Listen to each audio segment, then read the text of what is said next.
माननीय सदस्य श्रीयुक्त मोहम्मद हनीफा जी। Madam speaker, आज आप बताइए, आप बोलिए। इस बजट पे बोलने का मौका दिया, इसके लिए मैं आपका शुक्रिया अदा करता हूं। मैडम, इस बजट में लद्दाख को तकरीबन 6000 करोड़ की एलोकेशन किया गया है। तकरीबन इतना ही पिछले बजट में भी इतना ही एलोकेशन किया गया था, लेकिन इसको रिवाइज टाइम पे इसको 4500 करोड़ तक जो है इसको महदूद किया गया। उसका रीज़न ये बताया गया कि वहाँ पर जो है ख़र्चा कम किया गया है। मैडम, लद्दाख का जोग्राफिया हालात और मौसमी हालात ऐसा है कि वर्किंग सीज़न जो है वहाँ पे बहुत देर से शुरू हो जाती है।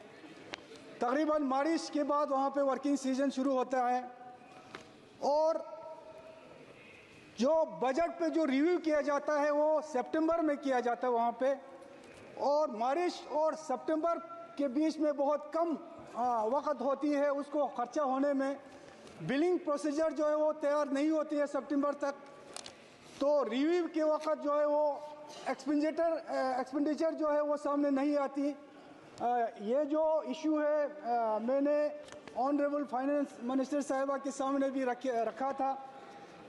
तो इसमें जो रिव्यू है जो सितंबर में रिव्यू किया जाता है, उसको अगर नवंबर दिसंबर में अगर लद्दाख में रिव्यू किया जाए तो दिसंबर तक जो है बिलिंग प्रोसीजर जो है वो पूरा कंप्लीट होती है, और पूरी तरह जो एक्सपेंडिचर जो है वो सामने आ जाती है। तो उसकी बेस पे, क्योंकि एक्सपेंडिचर की बेस पे जो है वो 6000 करोड़ जो अनाउंस होता है उसको रिवाइज करके जो है वो उस रकम को कम किया जाता है।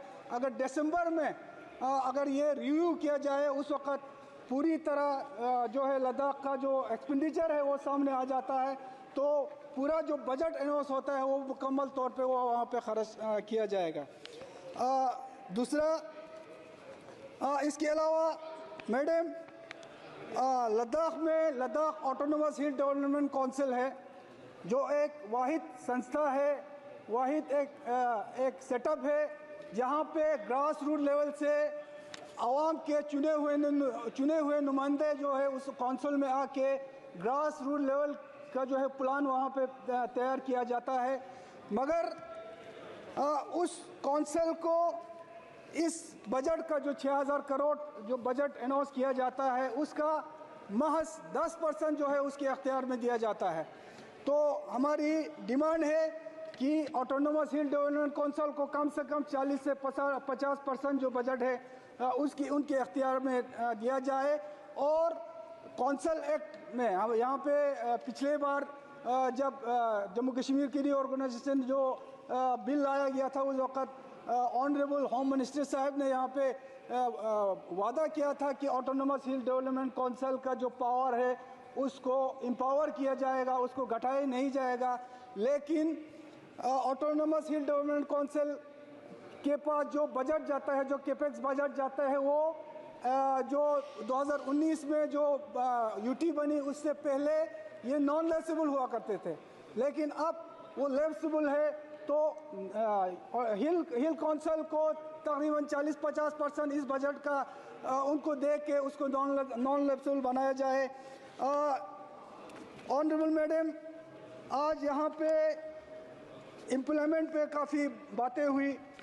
यहाँ पे कहा गया है कि ये जो बजट है ये इम्प्लीमेंट सेंट्रिक बजट है, लेकिन आज लद्दाख में अगर सबसे बड़ा चैलेंज है, सबसे बड़ा मसला है, सबसे बड़ा परेशानी है तो वो बेरोज़गारी की है। लद्दाख में पिछले 5 साल से 2019 में लद्दाख को यूटी बनाया गया, उसके बाद यूटी बनाने के बाद अब तक, मैडम प्लीज़, लद्दाख के कुछ इश्यूज़ यहाँ पे रखना बहुत ज़रूरी है, इसलिए थोड़ा टाइम जो है मुझे दिया जाए। लद्दाख में बेरोज़गारी का मसला आज सबसे बड़ा चैलेंज है। पिछले 5 साल में खासकर गेजेटेड पोस्ट का कोई भी रिक्रूटमेंट लद्दाख में नहीं हुई है। वहाँ पे पब्लिक सर्विस कमीशन अभी तक नहीं बना है। Jammu Kashmir public commission service commission के साथ पहले था, यूटी बनी, वहाँ से अलग हुई। पब्लिक सर्विस कमीशन अभी तक नहीं बनी, रिक्रूटमेंट रूल अभी नहीं बन रही है। मैडम प्लीज मैडम, मुझे उस दिन भी मुझे टाइम नहीं दिया गया था। आज कुछ इश्यूज है जो ज़रूरी है यहाँ पे रखना। लद्दाख के लेकर दीजिए। जवान लोग, जो नौजवान तबका है, पढ़े लिखे यूथ से आज परेशान है, फ्रस्ट्रेटेड है मैडम। लोगों को, बहुत सारे जवानों को, बहुत सारे पढ़े लिखे यूथ को ओवरएज हुआ है, वो फ्रस्ट्रेटेड है।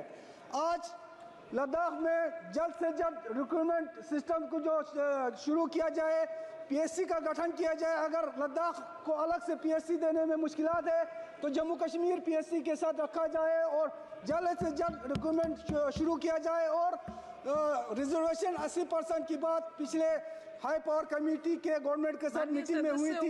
80% रिजर्वेशन वहाँ पे मिलना चाहिए और एलआरसी मैंडेटरी होनी चाहिए। ये